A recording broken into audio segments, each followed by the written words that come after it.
आज हम शुरुआत करते हैं जनरेशन ऑफ कंप्यूटर।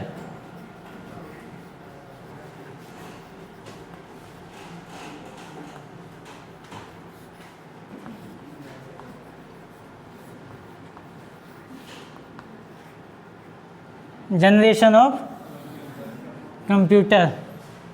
कंप्यूटर की जनरेशन बनने का आधार क्या है?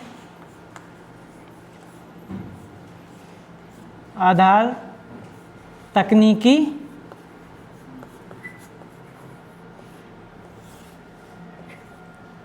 विकास।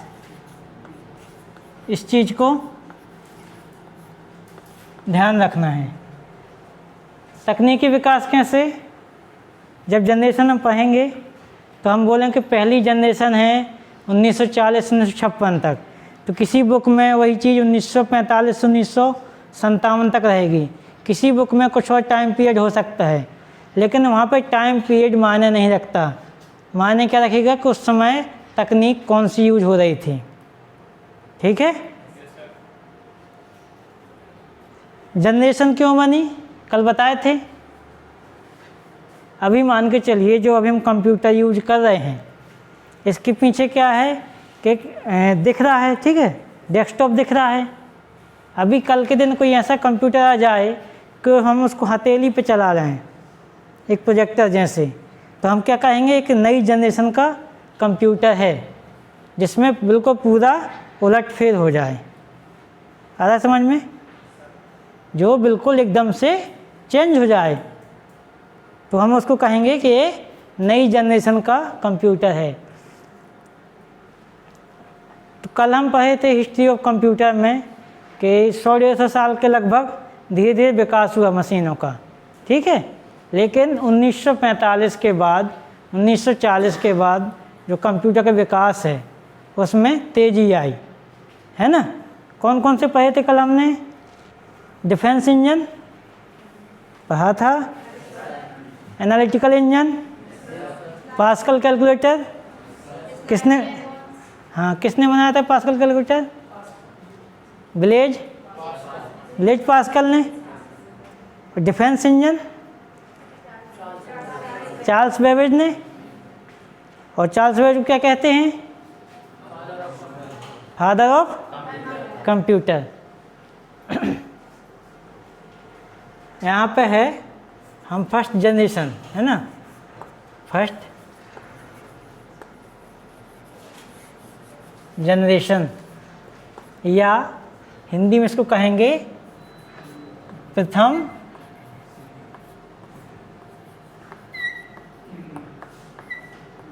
पे ही कंप्यूटर। कौन कौन से थे?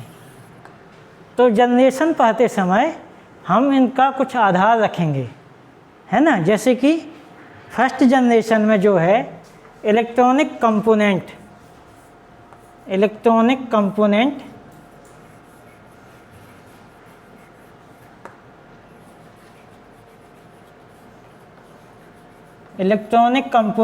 क्या था? यहाँ पे इलेक्ट्रॉनिक कंपोनेंट का तात्पर्य है कि जो मेन प्रोसेसिंग डिवाइस थी, जैसे यहाँ अपन अभी प्रोसेसर कौन सी यूज करते हैं, i3 i5, है ना। तो उस समय जो मेन प्रोसेसिंग डिवाइस थी वह क्या थी? आ रहा है समझ में? आ रहा है कुछ है?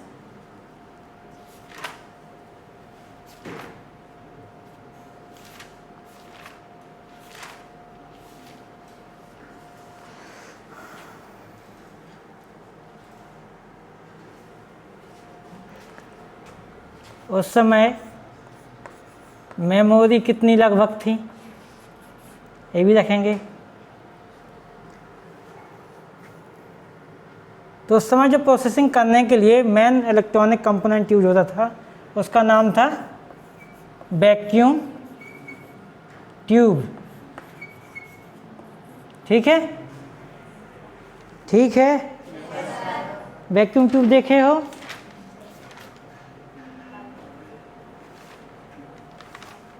देखा है किसी ने वैक्यूम ट्यूब?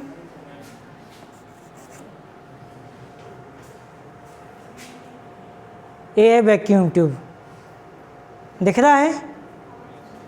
दिख रहा है ना। उस समय इसको जो प्रोसेसिंग डिवाइस थी मेन थी ये वैक्यूम ट्यूब। इसको और क्या बोल सकते हैं वैक्यूम ट्यूब को? वैक्यूम मतलब निर्वात,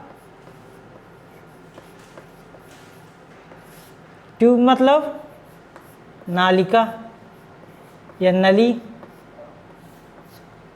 कई जगह यहाँ पे यह भी लिखा मिलेगा निर्वात नालिका।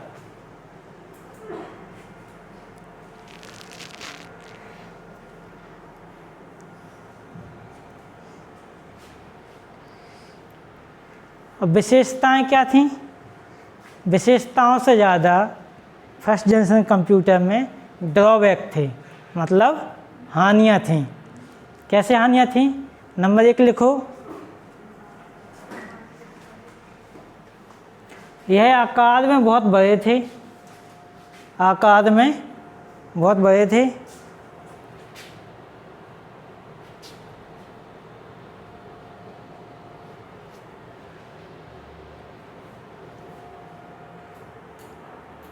एक कंप्यूटर दिख रहा है, 4-6 लोग लगे हुए हैं जो काम करने को। यह NE1 है, फर्स्ट जनरेशन कंप्यूटर NE1। लिख लिया। हानियाँ, ये आकार में बहुत बड़े थे, इनके कार्य करने की गति बहुत धीमी थी। कार्य करने की गति बहुत धीमी थी।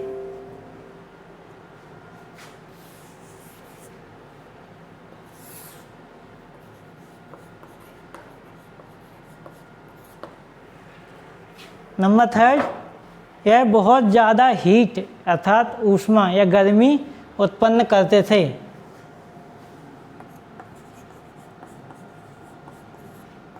आकार में बड़े। दूसरा क्या बताया था? बहुत अधिक गर्मी।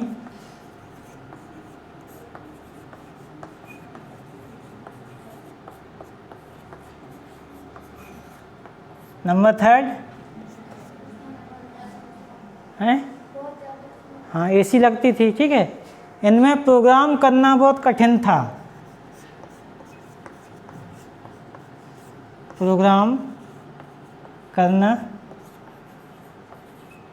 कठिन था। अच्छा, एक चीज़ यहाँ पे बहुत मिस कर गए, इसका जो टाइम पीरियड है फर्स्ट जनरेशन का है 1946 से 1946 से 1954। कुछ बुक में ये 1940 से 1956 भी दिया है, कुछ बुक में, है ना। लेकिन जो गवर्नमेंट बुक है निमी की, उसमें 1946 से 1954 दिया हुआ है। तो जो गवर्नमेंट बुक है उसको अपन सही मान के चलेंगे, ठीक है। टाइम पीरियड क्या है? 1940 से 1954। यह ज़्यादा मायने नहीं रखता, मायने रखता है कि मेन जो इलेक्ट्रॉनिक कंपोनेंट था वो था वैक्यूम ट्यूब, ठीक है। हानियों में इसमें प्रोग्राम करना कठिन था, बहुत अधिक गर्मी उत्पन्न करते थे, आकार में बहुत बड़े थे और बहुत ही अधिक स्लो थे। हाँ, बहुत अधिक धीमे थे, मतलब प्रोसेसिंग स्पीड बहुत कम थी।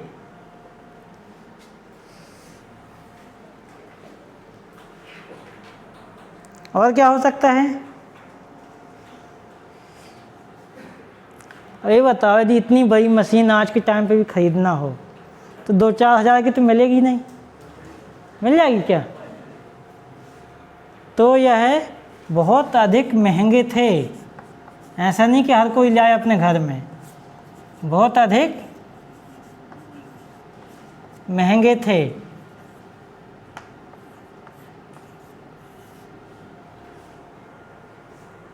ठीक है, आ रही चीज़ें समझ में?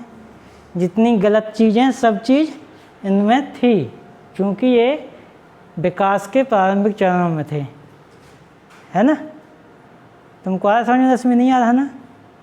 आएगा, 2-4 दिन आओ, आएगा, ठीक है। बहुत अधिक महंगे थे। और क्या था मेन? इसमें जो प्रोग्रामिंग यूज होती थी ये मशीन लैंग्वेज में इनमें प्रोग्रामिंग होती थी। इसको हम बोलेंगे low level language. Low level और हाई लेवल क्या होता है आगे बताएंगे।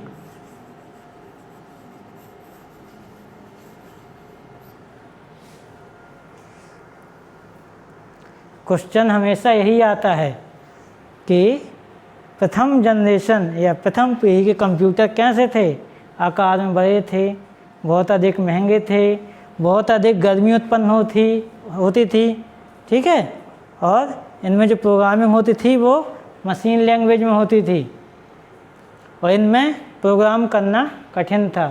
क्यों कठिन था? क्योंकि इनमें जो होती थी प्रोग्रामिंग वो मशीन लैंग्वेज में होती थी, ठीक है।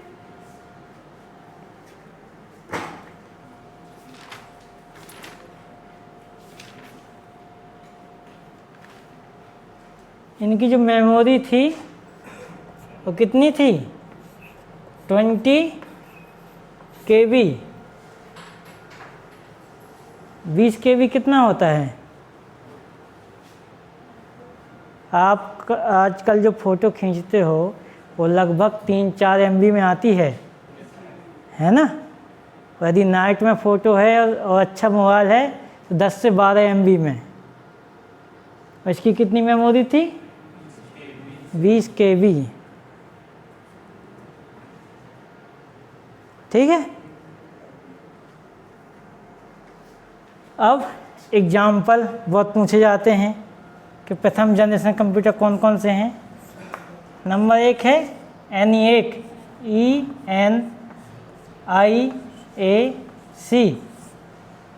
ENIAC।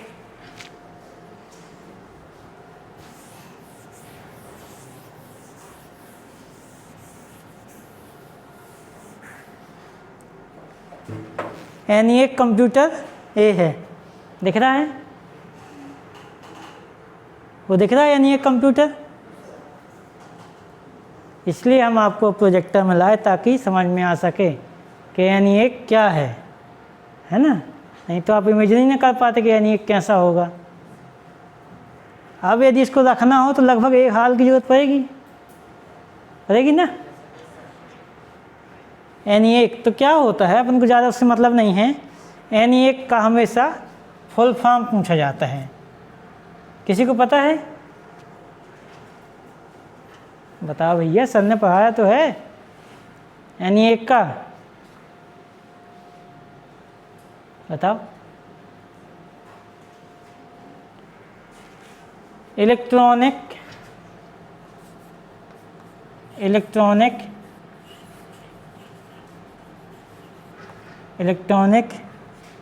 Numerical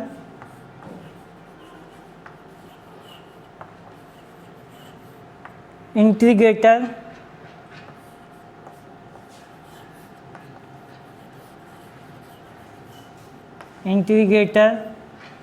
and computer. समझ में आ रहा है क्या लिखा है या और अच्छे से लिखें? आ रहा है समझ में? नहीं आ रहा?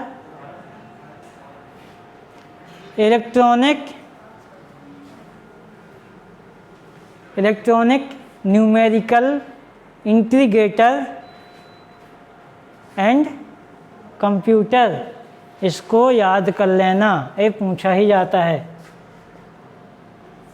ठीक है।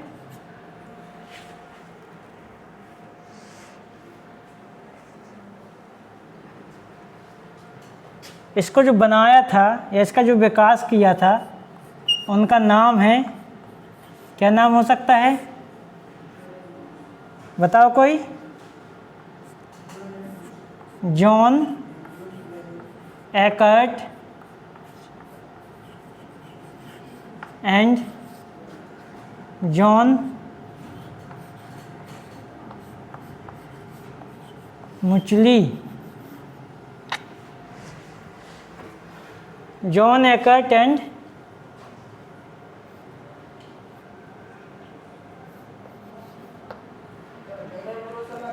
हैं? एम्ब्रोज,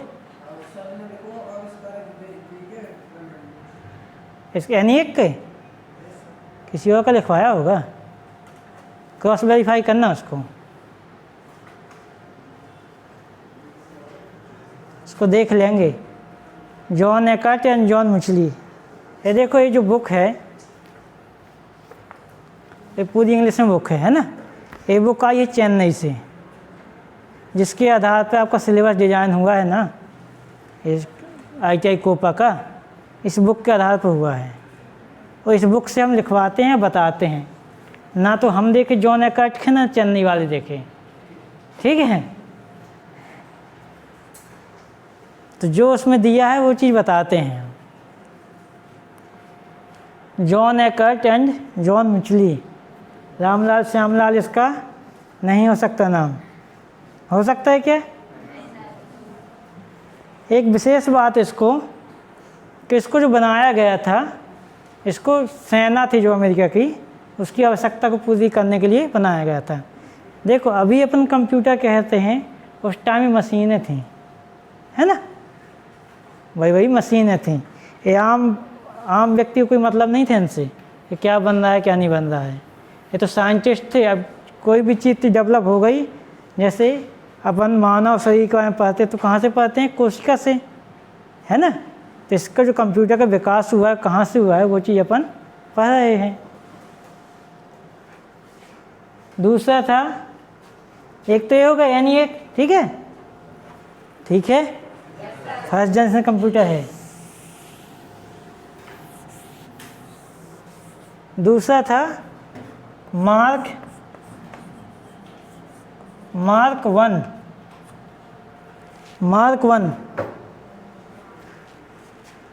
हार्वर्ड यूनिवर्सिटी कहाँ पर है पता है किसी को? हार्वर्ड,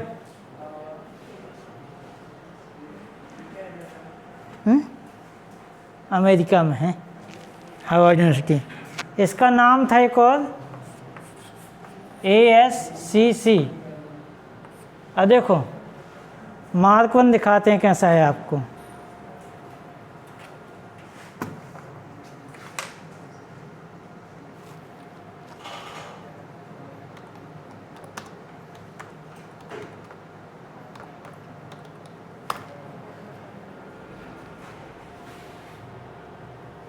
यह आपका मार्क 1 कंप्यूटर है।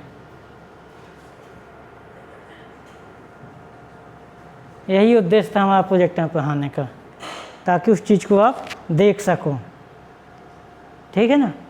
यह मार्क 1 कंप्यूटर है।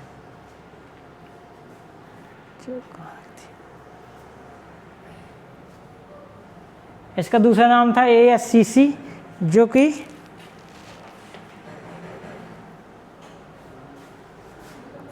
Automatic sequence control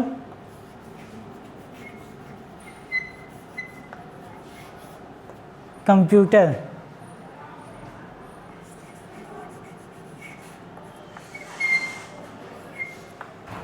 automatic sequence controlled computer, इसको मार्क 1 नाम दिया था हार्वर्ड यूनिवर्सिटी ने।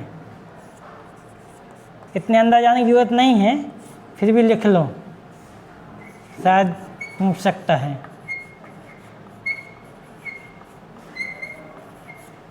हार्वर्ड विश्वविद्यालय। अभी तक अपन क्या पढ़ते हैं कि फादर ऑफ कंप्यूटर कौन है? चार्ल्स बेबेज, है ना। इस बार एक क्वेश्चन आया था कि फादर ऑफ सिक्योरिटी कंप्यूटर, एक नया क्वेश्चन आया था इस बार।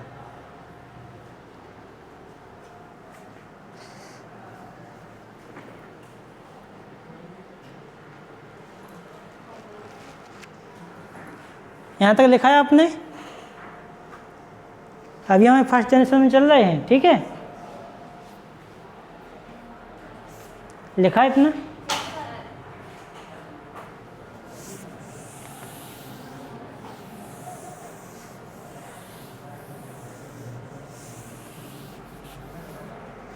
दूसरा कंप्यूटर है एडवेक, ADVEC,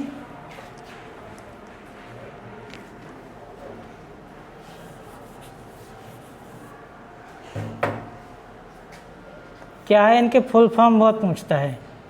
EDSAC, एडवैक है, सॉरी।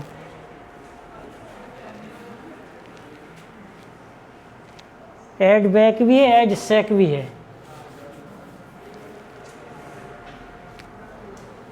बातें नहीं पीछे भैया।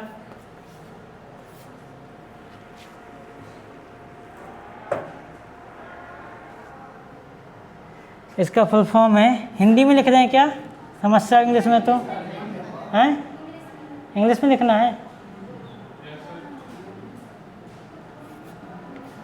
हालांकि जो हम PDF डालेंगे उसमें हिंदी में लिखा है, ठीक है ना। इलेक्ट्रॉनिक, चंदन नहीं दिख रहा है क्या तुमको? Electronic discrete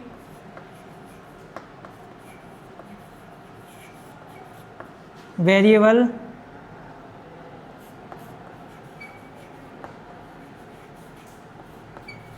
electronic discrete variable automatic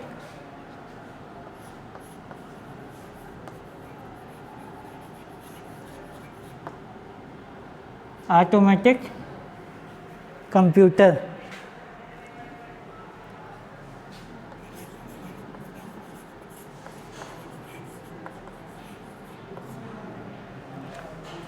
electronic discrete variable automatic computer, इनमें इम्पोर्टेंट इतने ही, इनका नाम पूछता है बस, नथिंग एल्स, ठीक है। इलेक्ट्रॉनिक डिस्क्रीट वेरिएबल ऑटोमेटिक, बोलो एक बार, एक साथ बोलो, एक साथ।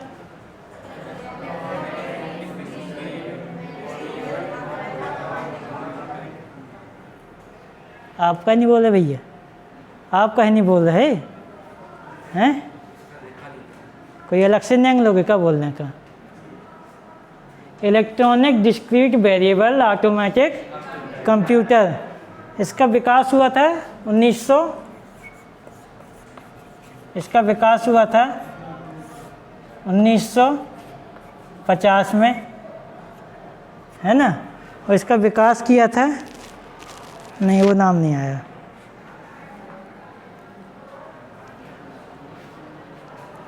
इसमें क्या है, डेटा स्टोरेज करने की क्षमता अधिक थी।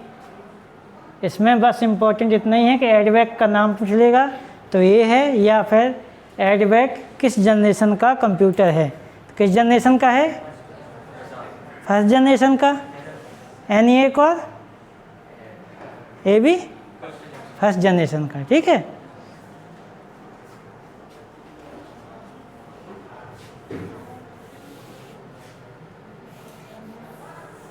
अगला आता है इसका एक और भाई, एडसैक, एडवैक का भाई एडसैक, लेकिन इसका नाम कुछ अलग है। Electronic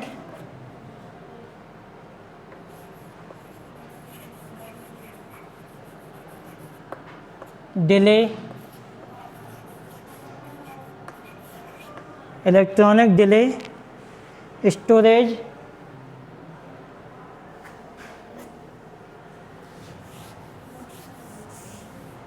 electronic delay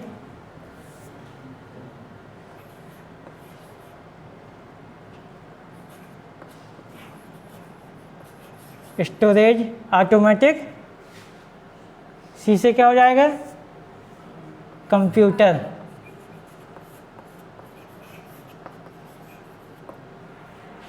electronic delay storage automatic computer, इसका विकास किया था 1949 में M.V.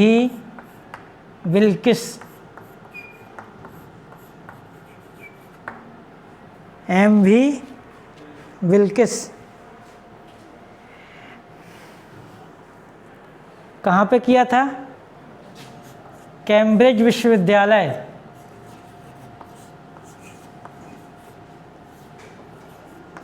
कैम्ब्रिज विश्वविद्यालय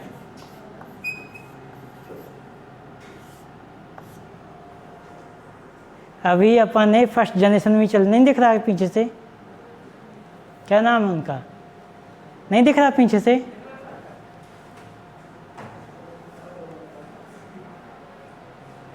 अलग हो जाए क्या?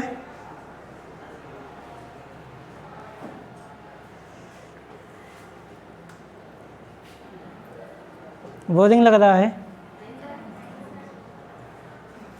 चेहरे तो तुम्हारे ऐसे ही दिख रहे हैं हमें कि यार ये कहाँ फंस गया कि यार इससे सही फिटर थे हैं। देख आई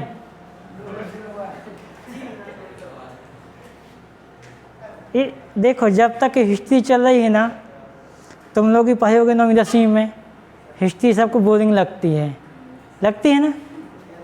कोशिश हम कर रहे हैं कि इंटरेक्टिव बने, लेकिन जितना कर सकते उतना कर रहे हैं। अब तुम कहो कि जॉन विल्किस को लाके पकड़ के खड़े कर दो, तो वो हमारे बस में नहीं है। हम तो फ़ोटो दिखा सकते कि एडवैक एडसेक ऐसे दिखते थे, वो भी इंटरनेट में है, सो नहीं होते तो वो भी नहीं दिखा पाते, ठीक है ना।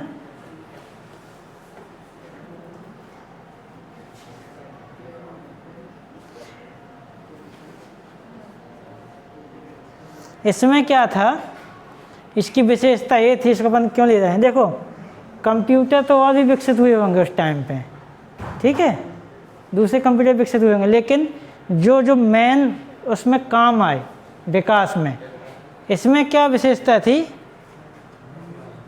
इसमें विशेष ये था कि यह जो कंप्यूटर है स्टोर्ड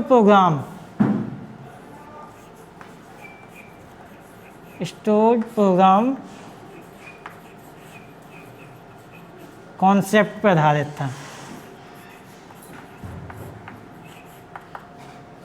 अब स्टोर्ड प्रोग्राम क्या कहते हैं, जैसे कि हमने कंप्यूटर में एक प्रोग्राम सेट कर दिया कि यदि कोई भी प्रिंट के लिए कंट्रोल P सिलेक्ट करता है तो कंप्यूटर को कमांड देना है किसको, प्रिंटर को, है ना प्रोग्राम सेट, है ना। जैसे हमारा मोबाइल है, हम यदि कैमरे की बटन में दबाते हैं, क्लिक करते हैं, तो कैमरा खुलता है ना, मतलब उसमें प्रोग्राम पहले से स्टोर है कि यदि इस वाले आइकन पे क्लिक करें तो कैमरा खोलना है। ऐसा नहीं है कि व्हाट्सएप पे क्लिक करो फेसबुक जाके खुल रही है, ऐसा होता है क्या, है ना। तो ये क्या है, स्टोर्ड प्रोग्राम कॉन्सेप्ट पर आधारित था। प्रोग्राम को पहले स्टोर कर दिया गया था, बाद में जो कि वर्तमान कंप्यूटर इस पे कर रहे हैं, ठीक है। इसके बाद एक और आया,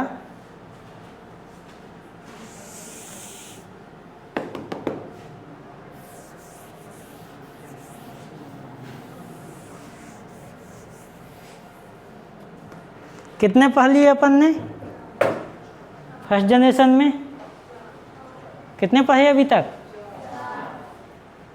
ENIAC, मार्क 1, एडवैक और एडसेक। अब एक और आया UNIVAC, UNIVAC, UNIVAC first.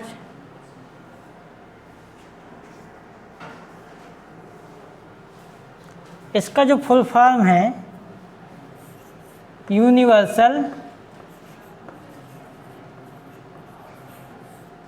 Universal automatic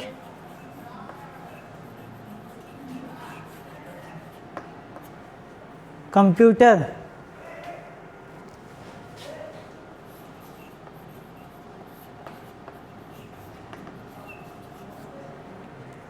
universal automatic computer.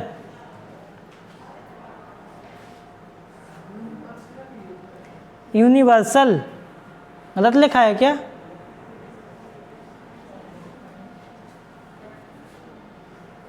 क्या होना चाहिए स्पेलिंग इसकी?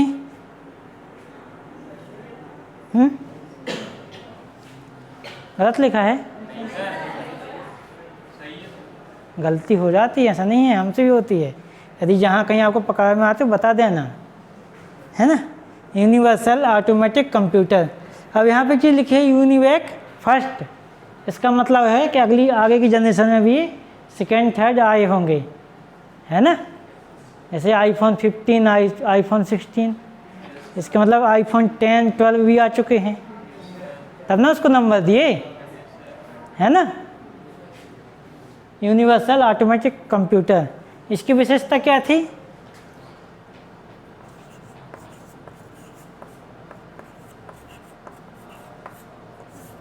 यह पहला कंप्यूटर था जो कॉमर्शियल उपयोग के लिए कॉमर्शियल उपयोग के लिए उपलब्ध था। इसमें लिखिए, यह प्रथम कंप्यूटर था जो कि कॉमर्शियल मतलब व्यापारिक उपयोग के लिए उपलब्ध था।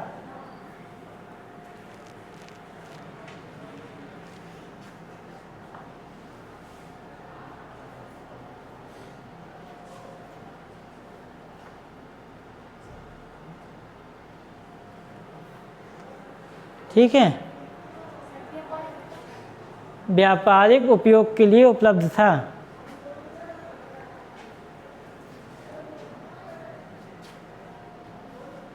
दूसरा, यह पहला जनरल पर्पस कंप्यूटर था। जनरल पर्पस मतलब समान उद्देश्य। पहला जनरल पर्पस कंप्यूटर था।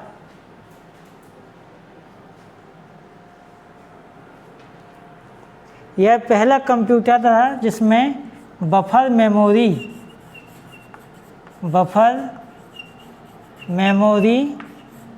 का उपयोग किया गया था।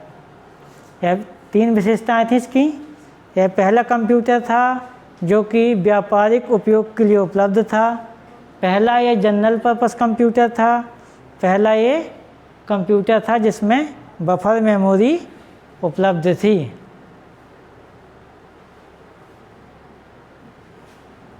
ठीक है,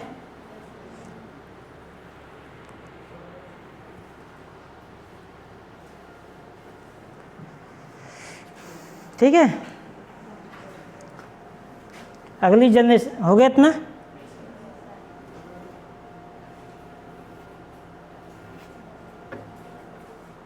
अगली जनरेशन आती है, अब हम समझने वाले हैं। फर्स्ट जनरेशन से क्वेश्चन यहीं से आते हैं कि इसमें इलेक्ट्रॉनिक कंपोनेंट कौन सा था? Vacuum tube. ठीक है, और दूसरा इसके एग्जाम्पल कौन कौन से हैं? ENIAC, EDVAC, EDSAC, Mark 1, UNIVAC first.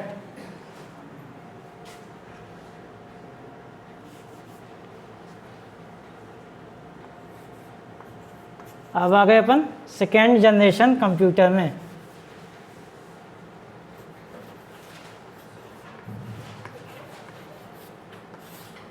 Second generation computer में इसकी टाइमिंग थी 1955 से 1964 तक। 1955 से 1964 तक। अब एक चीज़ बताइए आप लोग, ऐसा क्या हुआ होगा जो कि अपन 1955 के बाद इसको जो कंप्यूटर बने उनको अपन ने कहा कि सेकेंड जनरेशन कंप्यूटर हैं? क्या हुआ होगा ऐसा?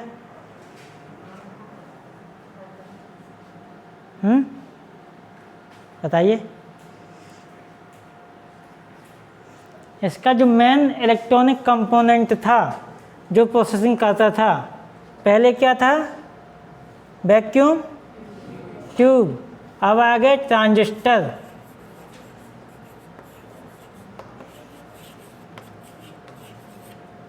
अब आ गया ट्रांजिस्टर। ट्रांजिस्टर में क्या हुआ कि बहुत सारे वैक्यूम ट्यूब को एक ट्रांजिस्टर में कंबाइन कर दिया गया, है ना।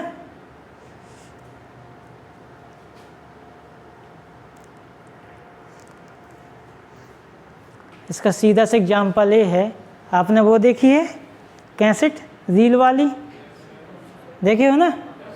उसमें कितने गाने आते थे? 5-6 गाने, 8 गाने अधिकतम आते थे ना। साइज इतना बड़ा आता था। उसके पहले भी एक और आती थी। फिर क्या हुआ? CD आई, हाई कॉम्पैक्ट डिस्क, उसमें 100 गाने आने लगे। फिर क्या आ गई? DVD आ गई, उसमें आप हज़ारों गाने भर सकते हो। फिर क्या आ गया? मेमोरी कार्ड आ गया, कितने GB का चाहिए, है ना। इसी प्रकार क्या हुआ, पहले ट्रांजिस्टर देखा है आपने,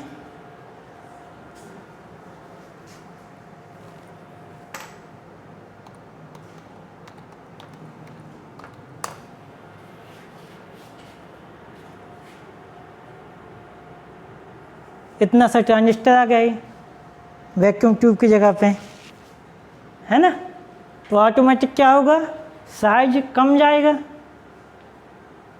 होगा कि नहीं होगा? तो बोलो ना भैया। अभी तक क्या होता था, बहुत सारे बॉक्स रखे थे, उन बॉक्स को अपन हवा निकाल के चपटा के रख दिया, साइज ऑटोमेटिक कम हो गया।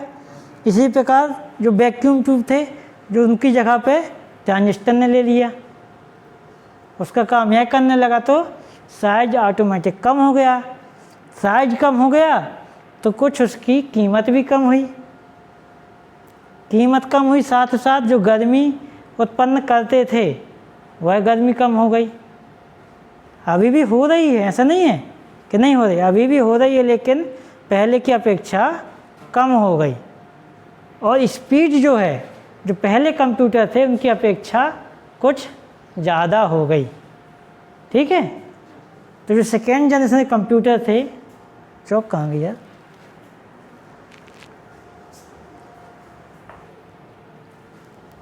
एक तो यही है कि मेन इलेक्ट्रॉनिक कंपोनेंट कौन सा है? ट्रांजिस्टर, ठीक है।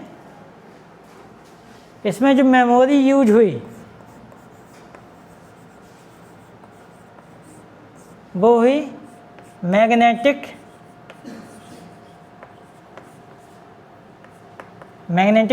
डिस्क।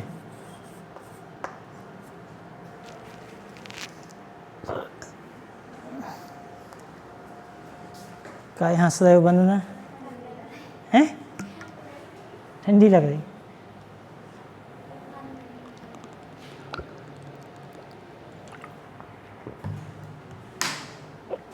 और किसी को गर्मी लग रही है, यहाँ बैठ जाओ, कश्मीर जैसा माहौल है यहाँ, ठीक है। मेमोरी थी मैग्नेटिक डिस्क, और इसके जो एग्जाम्पल हैं वो लिखिए, IBM 1620, IBM 1620,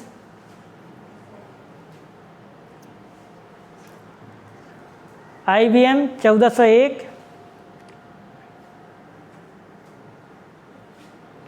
IBM 1401, CDC 3600 3600, CDC 3600,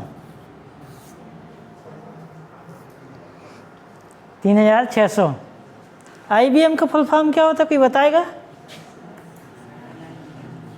बताओ जरा। Very good, international business machine. एक कंप्यूटर के क्षेत्र में बहुत मानी जानी कंपनी है IBM, ठीक है।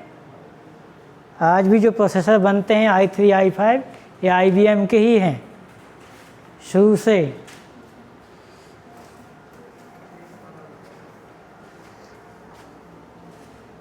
सेकेंड जनरेशन के दौरान जो भाषाएं, कंप्यूटर भाषाएं विकसित हुई, अर्थात कंप्यूटर लैंग्वेज जो हुई विकसित,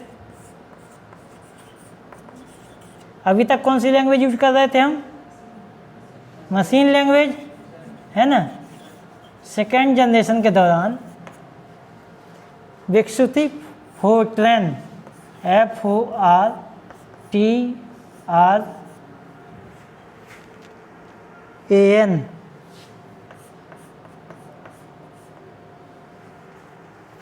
और एल्गोल, ALGOL, इसका फुल फॉर्म है फॉर्मूला ट्रांसलेशन।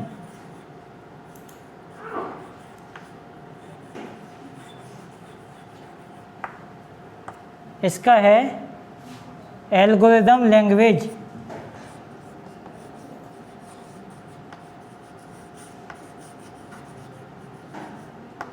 एल्गोरिदम लैंग्वेज, ये फुल फॉर्म अक्सर पूछ लिए जाते हैं। फोर्ट्रैन का है formula translation, TRANSLATION, formula translation.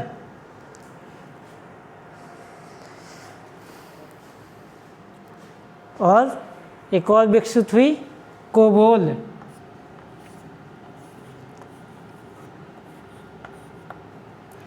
COBOL. अच्छा, ये लैंग्वेज क्या होती हैं? कंप्यूटर लैंग्वेज, अरे होती क्या हैं, किस लिए विकसित की गई? अच्छा, एक चीज़ समझो, जैसे यहाँ पर कोई व्यक्ति मान के चलिए तमिलनाडु का आ जाए, ठीक है, अपन को उससे कोई मीटिंग करना है, व्यापार करना है। अब वो हिंदी नहीं समझ पा रहा, वो अपन क्या नहीं समझ पा रहे, तमिल नहीं समझ पा रहे, उसकी तेलुगु नहीं समझ पा रहे, तो फिर क्या समस्या आ गई? फिर आगे तो काम हो ही नहीं पाएगा। कैसे हो पाएगा? जब बात ही ना कर पाओगे तो कैसे हो पाएगा? इसी की जगह पर यदि जो इंग्लिश है, जो कि इंटरनेशनल लैंग्वेज है, इंग्लिश आप भी समझ जाओ और इंग्लिश वो भी समझ जाए, तो फिर आपका व्यापार हो जाएगा। इसी प्रकार जो कंप्यूटर है, हम कंप्यूटर से कहें भैया चालू हो जा, तो क्या होगा? क्या नहीं होगा। लेकिन जब हम सॉफ्टवेयर बनाते हैं तो उसकी जो लैंग्वेज होती हैं, C++, उस समय ये बनी थी, तो एक प्रकार से एक कोड डिसाइड कर दिया कंप्यूटर के लिए कि यदि इसमें प्रिंट लिखा जाए तो कंप्यूटर क्या करना है?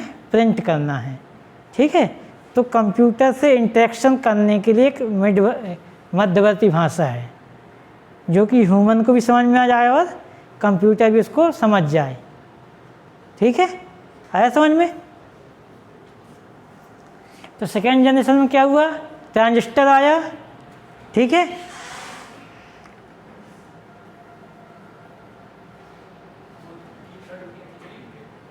टीसी में लगाई, चली गई होंगी।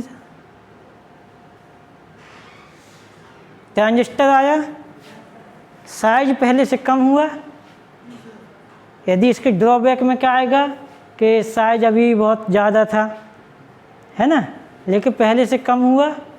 सेकेंड, जो स्पीड थी पहले की अपेक्षा अच्छी हुई, गर्मी पहले से कम हुई, ठीक है। लेकिन ये चीज़ नहीं पूछा जाएगा बीच की, ये पूछता है फर्स्ट जनरेशन में, ठीक है। अब चलते हैं कहाँ? Third generation. टोटल कितनी है? 5 जनरेशन।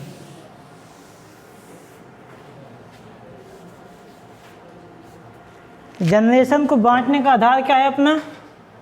तकनीकी विकास, ठीक है। थर्ड जनरेशन,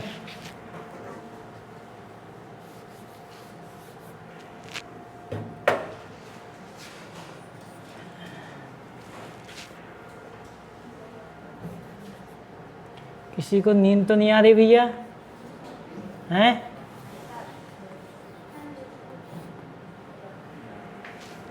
थर्ड जनरेशन, और थर्ड जनरेशन में क्या चेंज होगा? क्या होगा चेंज? सेकेंड में क्या चेंज हुआ था? तुम बताओ, आगे बैठे हो, क्या नहीं बता रहे?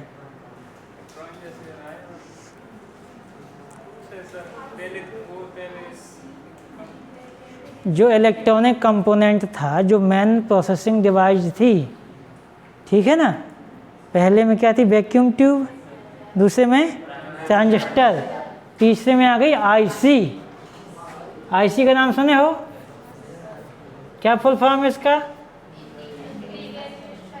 Integrated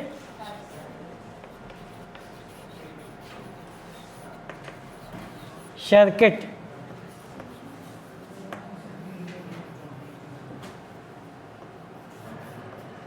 integrated circuit.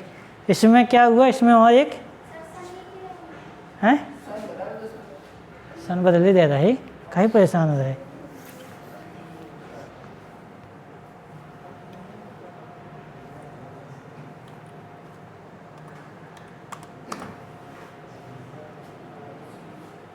नेट भी नहीं चलेगा। इंटीग्रेटेड सर्किट है ना। अब इससे क्वेश्चन बहुत आते हैं, आईसी से। ये देखो, दिख रहा है ना। अब इससे क्वेश्चन बहुत आते हैं। पहली बात तो इसका विकास किसने किया? पहला क्वेश्चन तो ये आता है कि आईसी किस जनरेशन में बनाई गई? थर्ड जनरेशन में।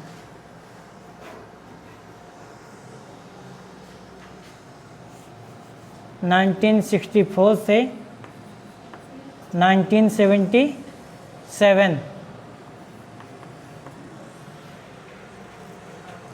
पहला क्वेश्चन तो इसका यही आता है कि किस बनाई गई? थर्ड जनरेशन में। दूसरा क्वेश्चन ये आता है कि इसका विकास किसने किया?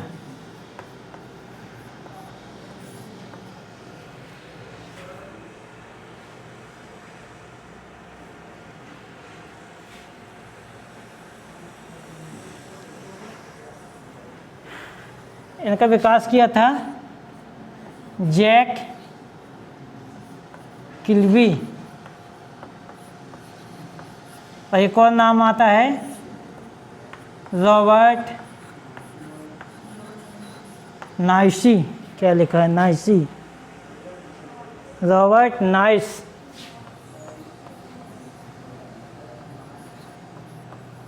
अधिकतर लेकिन इनका नाम आता है जैक किल्बी। जैक किल्बी को जे किल्बी भी आ जाता है कई बार। यदि इसको हम शॉर्ट फॉर्म करें तो क्या आएगा? जे किल्बी, है ना। इसका विकास किया था इन्होंने 1958 में। दूसरा एक और इम्पोर्टेंट क्वेश्चन आता है इसमें कि जो आईसी है एक किस पे बनी थी? किसी को पता है? आईसी जो है किस धातु पे बनती है? Silicon. Very good, silicon. Silicon chip भी कहते हैं इसे।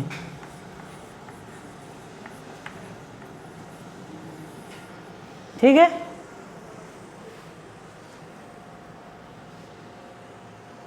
अब आईसी मान के चलिए लगभग 3000 ट्रांजिस्टर,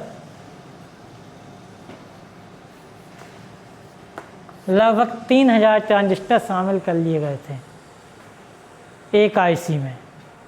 कब? थर्ड जनरेशन में, है ना। और इसी समय एक और चीज़ विकसित हो गई। क्या? LSI। थर्ड जनरेशन में है अपन, है ना। एक चीज़ और विकसित हो गई, LSI। इसका फुल फॉर्म है लार्ज स्केल इंटीग्रेशन।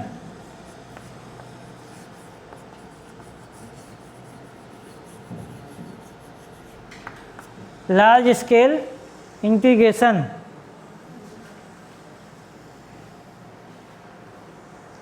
इसमें लगभग 100 कंपोनेंट लगभग अलग अलग ट्रांजिस्टर वगैरह ऐड कर दिए गए। अब ये बताइए, जब आईसी बनी और लगभग 3000 ट्रांजिस्टर में शामिल कर लिए गए, तो अब क्या होगा कंप्यूटर में? साइज क्या होगा? ज़्यादा होगा, कम होगा? कम होगा ऑटोमेटिक। स्पीड क्या होगी? कमेगी या बढ़ेगी? ज़्यादा हो जाएगी। किसके कंपैरिजन में? सेकेंड जनरेशन के कंप्यूटर के कंपैरिजन में। ठीक है, नहीं दिख रहा पीछे से? दिख रहा है ना? ठंडी लग रही है, बंद कर दें?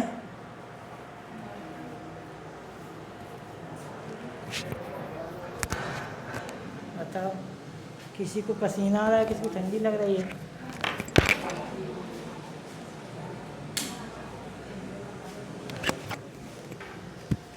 स्पीड क्या होगी? बढ़ गई। ठीक है, दूसरी चीज़ जो हीट थी अब वो ज़्यादा होगी, कम होगी? कम होगी। पहले जहाँ 3000 कंपोनेंट चलते थे, अब क्या होगा? वहाँ पे एक चल रहा है ना? तो स्पीड भी बढ़ गई, हीट थी जो वो भी कम हो गई, साइज कम हो गया। साइज लगभग एक टेबल में रखने लायक आ गया कंप्यूटर का, थर्ड जनरेशन के, है ना?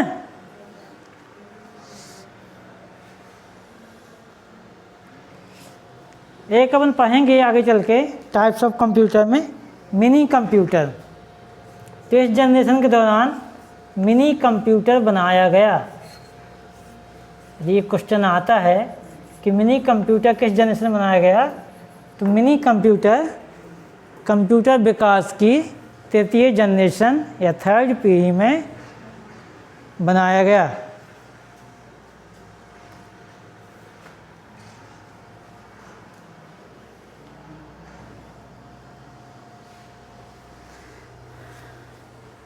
ठीक है,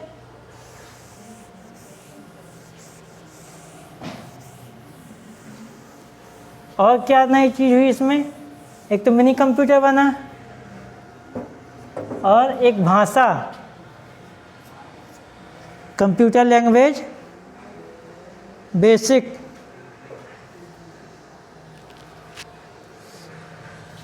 कंप्यूटर लैंग्वेज बेसिक, BASIC,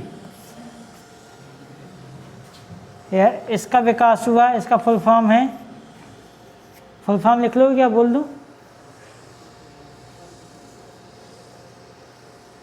बोल दूँ, लिखें? Beginners all purpose,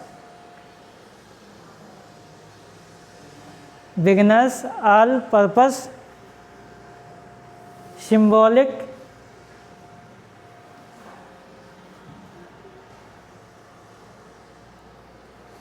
beginners all purpose symbolic instruction code. Instruction Hindi में लिख देता हूँ, ठीक है? इंस्ट्रक्शन कोड, इसका फुल फॉर्म अक्सर पूछा जाता है। ठीक है, जो चीज़ पूछी जाती है वही चीज़ बता रहे हैं आपको। वो ITI बस में नहीं, जब आप दूसरे एग्ज़ाम देने जाओगे कंपटीशन के, तो वहाँ भी यही चीज़ आती है। वहाँ कोई अलग से कंप्यूटर नहीं आएगा, वहाँ भी यही आएगा कि तृतीय जनरेशन में किसका विकास किया गया, IC का, ट्रांजिस्टर का, LSI का, VLSI का। ठीक है, पहले में क्या था? वैक्यूम ट्यूब, है ना? Vacuum tube. दूसरे में ट्रांजिस्टर, तीसरे में IC और LSI भी अभी बनी। ठीक है, अब चलते हैं अपन फोर्थ जनरेशन या चतुर्थ पीढ़ी।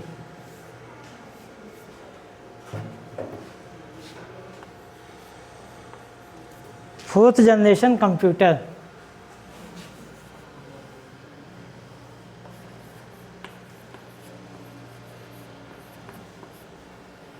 इसकी टाइमिंग है 1978 से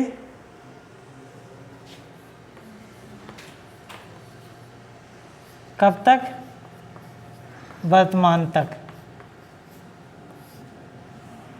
यानी कि हम कह सकते हैं जो हम वर्तमान में कंप्यूटर यूज कर रहे हैं, 4th के भी हैं और 5th के भी हैं।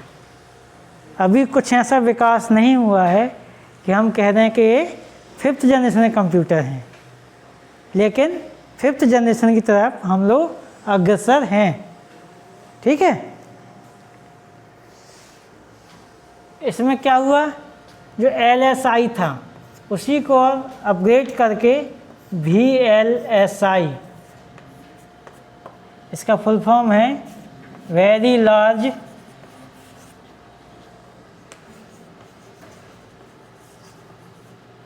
अब देखो कोई इसके हिंदी फॉर्म मत पूछ लेना, ठीक है, इंग्लिश में इंग्लिश ही में आता है। Very large scale integration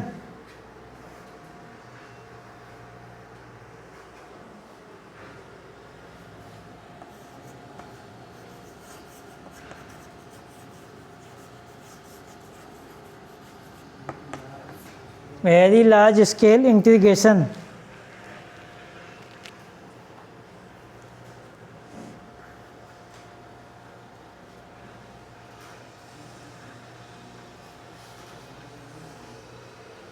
VLSI को माइक्रो प्रोसेसर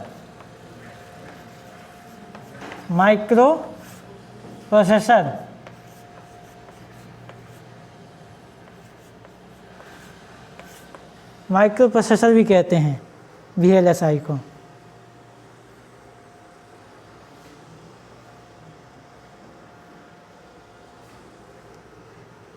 इसमें एक बहुत फेमस भाषा है कंप्यूटर की C++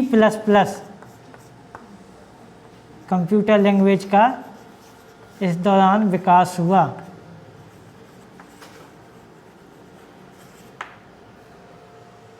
और किस चीज़ का विकास हुआ? कीबोर्ड का विकास हुआ, है ना, माउस का विकास हुआ,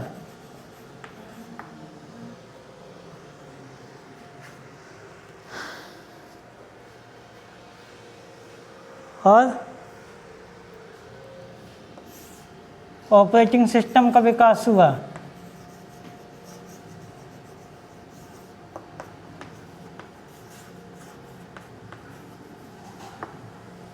ऑपरेटिंग सिस्टम का विकास हुआ किस जनरेशन में?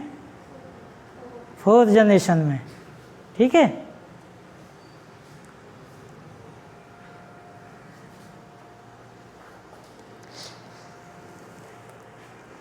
अब हम VLSI में पहुंच गए हैं। तो इस जनरेशन के जो कंप्यूटर रहेंगे, पहली जनरेशन के कंप्यूटर के कंपैरिजन में क्या होंगे? बहुत अधिक सस्ते होंगे। ठीक है, स्पीड बहुत ज़्यादा होगी और यह उतनी हीट भी नहीं करेंगे, बहुत कम हीट करेंगे। आकार में भी छोटे होंगे। ये जो हम यूज कर रहे हैं ना, ये 4th जनरेशन कंप्यूटर हैं। ठीक है, गर्मी लग रही है ज़्यादा? चलो 2 मिनट तो लग जाए। ठीक है,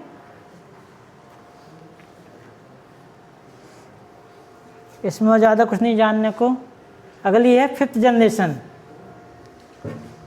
5वीं।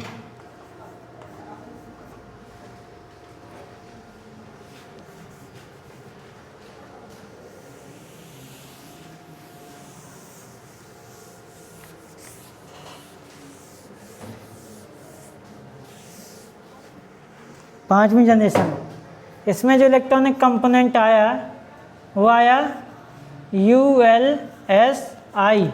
क्या फुल फॉर्म है इसका? इसकी टाइमिंग रहेगी वर्तमान एवं भविष्य के कंप्यूटर। इसलिए मैंने कहा जो हम वर्तमान में यूज कर रहे हैं वह चौथी जनरेशन और पाँचवीं जनरेशन के मिश्रित कंप्यूटर हैं, है ना।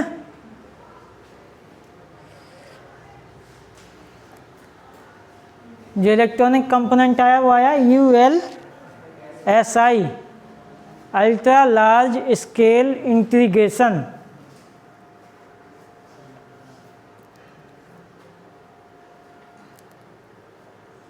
Ultra large scale integration. अच्छा, एक चीज़ बताइए आप,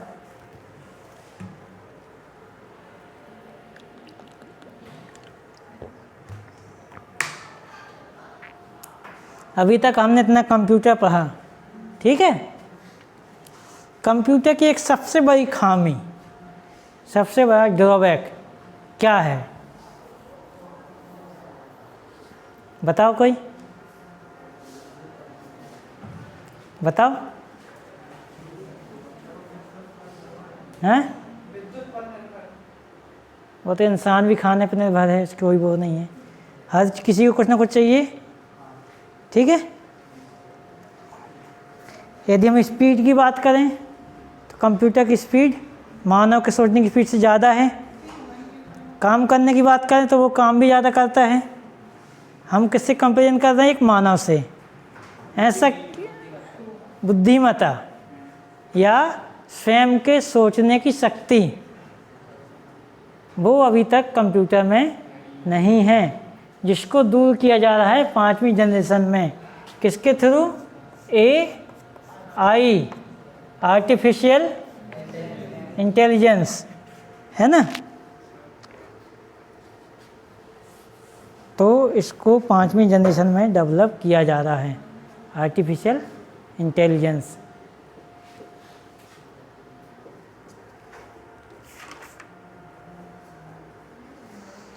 उद्देश्य क्या है इसका? AI का क्या उद्देश्य है? यहाँ पे देखो, यहाँ तक 5 जनरेशन कंप्यूटर ख़त्म हो गए, ठीक है। इसको बंद कर दो इसको।